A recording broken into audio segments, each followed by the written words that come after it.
Hello friends, आज के इस लेक्चर में हम लोग डिस्कस करेंगे राउंड टेबल कॉन्फ्रेंस के बारे में, यानी कि गोलमेज सम्मेलन के बारे में पढ़ेंगे आज के इस लेक्चर में, जिसका आयोजन किया गया था 1930 से 1932 के बीच।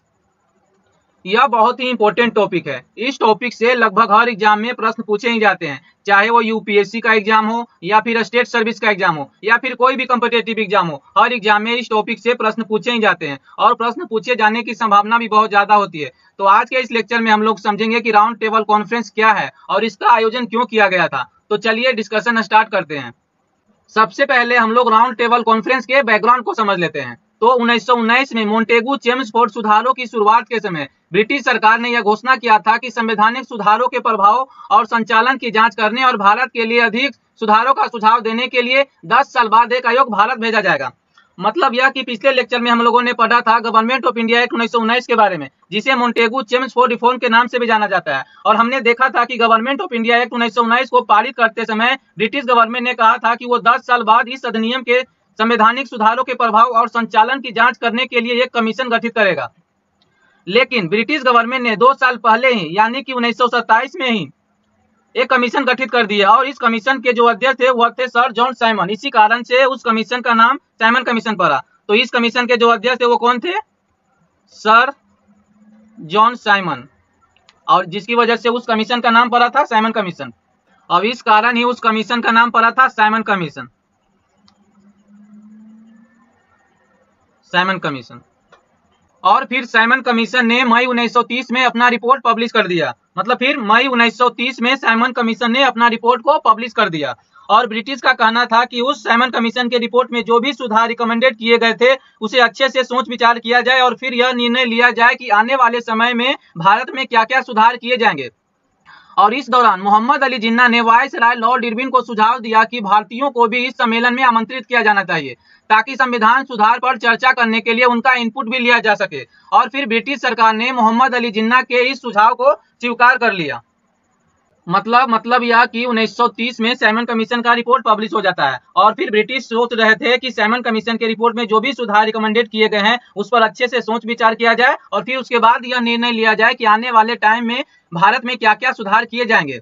और इसी दौरान मोहम्मद अली जिन्ना ने वायसराय लॉर्ड इरविन को यह सुझाव दिया था कि इस विषय पर चर्चा के लिए भारतीयों को भी बुलाया जाना चाहिए और संवैधानिक सुधार की जब चर्चा हो तब उसमें भारतीयों के राय को भी ध्यान रखा जाना चाहिए। और इस पर ब्रिटिश गवर्नमेंट ने मोहम्मद अली जिन्ना के इस सुझाव को स्वीकार कर लिया और फिर ब्रिटिश गवर्नमेंट द्वारा भारत में संवैधानिक सुधार पर चर्चा के लिए 1930 से 1932 के बीच 3 राउंड टेबल कॉन्फ्रेंस का आयोजन किया गया। मतलब यह कि ब्रिटिश सरकार द्वारा भारत में संवैधानिक सुधारों पर चर्चा के लिए 1930 से 1932 के बीच सम्मेलनों की एक श्रृंखला के तहत 3 गोलमेज सम्मेलन का आयोजन किया गया, यानी कि 3 राउंड टेबल कॉन्फ्रेंस का आयोजन किया गया। और पहला राउंड टेबल कॉन्फ्रेंस का आयोजन किया गया था नवंबर 1930 से जनवरी 1931 के बीच और दूसरा राउंड टेबल कॉन्फ्रेंस का आयोजन किया गया था सितंबर 1931 से दिसंबर 1931 के बीच। और जो तीसरा राउंड टेबल कॉन्फ्रेंस है उसका आयोजन किया गया था नवंबर से दिसंबर 1932 के बीच। राउंड टेबल कॉन्फ्रेंस का आयोजन किया गया था भारत में संवैधानिक सुधारों पर चर्चा करने के लिए। अब हम लोग समझते हैं पहले राउंड टेबल कॉन्फ्रेंस के बारे में। पहला राउंड टेबल कॉन्फ्रेंस को ऑफिशियली स्टार्ट किया गया था जॉर्ज पंचम के द्वारा 12 नवंबर 1930 को और इस कॉन्फ्रेंस के जो अध्यक्ष थे वह थे ब्रिटेन के प्रधानमंत्री रामसे मैकडोनाल्ड। और इस तरह से पहला राउंड टेबल कॉन्फ्रेंस का आयोजन कब से कब हुआ? नवंबर 1930 से जनवरी 1931 के बीच। मतलब यह कि फर्स्ट राउंड टेबल कॉन्फ्रेंस को ऑफिशियली स्टार्ट किया गया था किसके द्वारा? जॉर्ज पंचम के द्वारा 12 नवंबर 1930 को। और इस कॉन्फ्रेंस के जो अध्यक्ष थे वह थे ब्रिटेन के प्रधानमंत्री रामसे मैकडोनाल्ड। और फर्स्ट राउंड टेबल कॉन्फ्रेंस कब से कब तक चला? नवंबर 1930 से जनवरी 1931 के बीच। अब हम लोग देखते हैं कि फर्स्ट राउंड टेबल कॉन्फ्रेंस में किस किस ने भाग लिया, मतलब पहले राउंड टेबल कॉन्फ्रेंस में किस किस ने पार्टिसिपेट किया।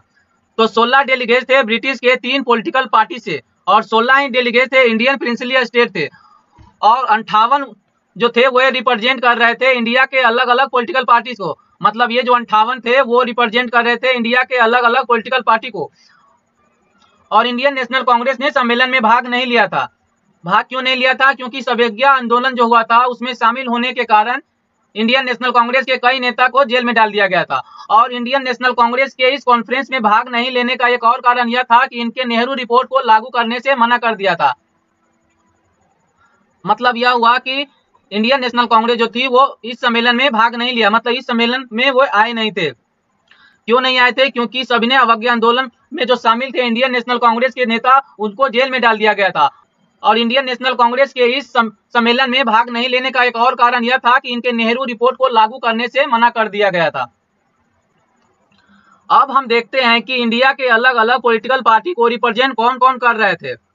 जैसा कि हम लोगों ने अभी देखा कि 58 जो थे वो रिप्रेजेंट कर रहे थे इंडिया के अलग अलग पॉलिटिकल पार्टी को। तो यहाँ पर हम देखते हैं कि वो कौन कौन से थे।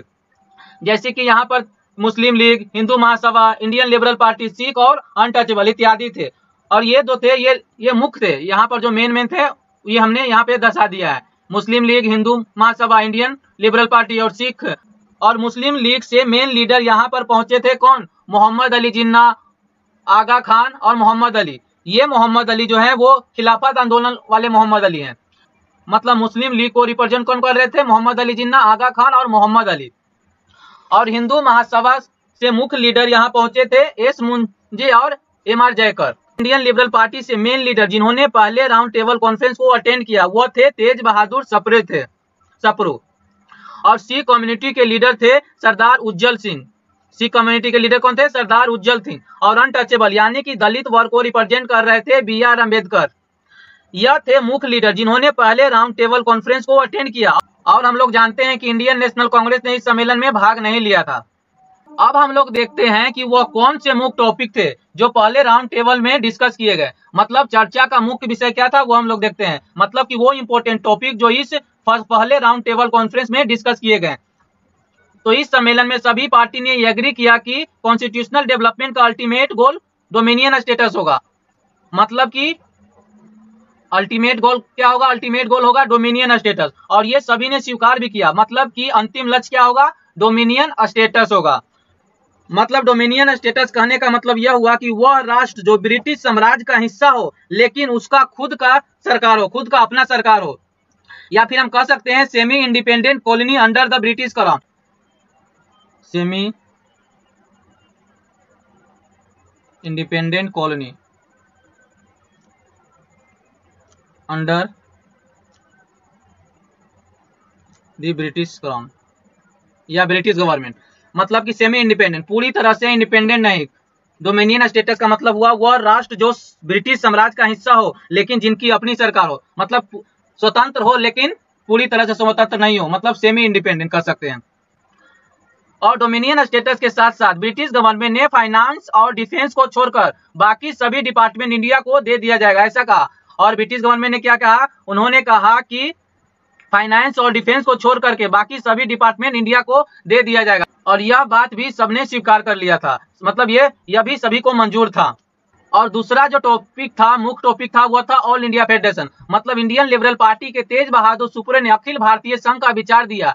यह भी सभी ने स्वीकार किया। अखिल भारतीय संघ का विचार था कि भारतीय संघ के भीतर सभी रियासतें और प्रांत स्वयं एक स्वशासी निकाय के रूप में कार्य करेंगे। और ये सभी स्वशासी निकाय अखिल भारतीय संघ नामक एक संघ का निर्माण करेंगे। इस स्तर पर केंद्र सरकार होगी। इसका मतलब यह हुआ कि ऑल इंडिया फेडरेशन का आइडिया किन्होंने दिया? तेज बहादुर सप्रू ने दिया। ऑल इंडिया फेडरेशन का आइडिया मतलब कि इंडिया के अंदर जितने भी राज्य हैं वो सभी अपने अपने सेल्फ गवर्निंग बॉडी होंगे और ये सभी एक यूनाइटेड होकर रहेंगे और इसे ही ऑल इंडिया फेडरेशन कहा गया। और यहाँ पर एक केंद्र सरकार होगा यानी कि सेंट्रल गवर्नमेंट होगा। यह बात सभी ने स्वीकार भी कर लिया था। मतलब यह सभी को मंजूर भी थी ऑल इंडिया फेडरेशन की बात। और अंबेडकर जी जो थे इन्होंने अनटचेबल के लिए सेपरेट इलेक्टोरेट की मांग की। किन्होंने? BR अम्बेडकर ने। मतलब डॉक्टर BR अम्बेडकर ने दलित वर्गों के लिए अलग से निर्वाचन मंडल की मांग की। हालांकि इस विषय पर फैसला नहीं हो पाया। मतलब जो BR अम्बेडकर ने अलग से दलित वर्गों के लिए निर्वाचन मंडल की मांग कर रहे थे उन पर फैसला नहीं हो पाया था। अब हम लोग देखते हैं effect of the first round Table conference. मतलब पहला राउंड टेबल कॉन्फ्रेंस का क्या इफेक्ट हुआ, मतलब क्या प्रभाव रहा। तो पहला गोलमेज सम्मेलन यानी कि फर्स्ट राउंड टेबल कॉन्फ्रेंस 19 जनवरी 1931 तक चला। और हालांकि सुधारों के कई सिद्धांतों पर सहमति बनी थी लेकिन बहुत कुछ लागू नहीं किया गया था और कांग्रेस ने सविनय अवज्ञा आंदोलन जारी रखा था और सम्मेलन को असफल माना गया। मतलब यह हुआ कि यहाँ पर ब्रिटिश गवर्नमेंट को एक ही बात का टेंशन था, कहीं ऐसा ना हो कि सभी ने मिलकर बहुत सारे एग्रीमेंट किए और फिर कांग्रेस ने उसे स्वीकार करने से मना कर दिया। और कांग्रेस तो इस सम्मेलन में आया ही नहीं, मतलब जो मेन पार्टी था वो इस सम्मेलन में भाग ही नहीं लिया। और इसीलिए इस सम्मेलन में बहुत सारे एग्रीमेंट होने के बावजूद भी यह माना गया कि यह सम्मेलन असफल हो गया, मतलब यह कॉन्फ्रेंस जो था वो फेल हो गया। मतलब यह कि ब्रिटिश सरकार ने भारत के राजनीतिक विषय पर कोई भी निर्णय लेने के लिए कांग्रेस के महत्व और आवश्यकता को समझ, मतलब अब ब्रिटिश गवर्नमेंट को यह समझ आ गया था कि कांग्रेस का क्या महत्व है। और भारत के सबसे बड़े राजनीतिक संगठन कांग्रेस के सम्मेलन में भाग न लेने से यह सम्मेलन अधूरा हो गया। अंततः 19 जनवरी 1931 को बिना किसी वास्तविक उपलब्धि के यह सम्मेलन समाप्त हो गया। तो दोस्तों यह था हमारा first round Table conference, first round Table conference के बारे में। नेक्स्ट लेक्चर में हम लोग डिस्कस करेंगे सेकेंड राउंड टेबल कॉन्फ्रेंस के बारे में।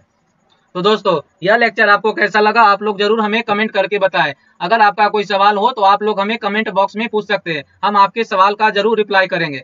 अगर आपको किसी भी लेक्चर का PDF चाहिए तो आप हमारे टेलीग्राम चैनल को ज्वाइन कर सकते हैं।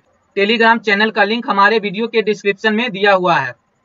तो दोस्तों आपको ये लेक्चर अगर अच्छा लगता है, पसंद आता है तो जरूर लाइक, शेयर और सब्सक्राइब करें। मिलते हैं अगले वीडियो में, तब तक के लिए धन्यवाद।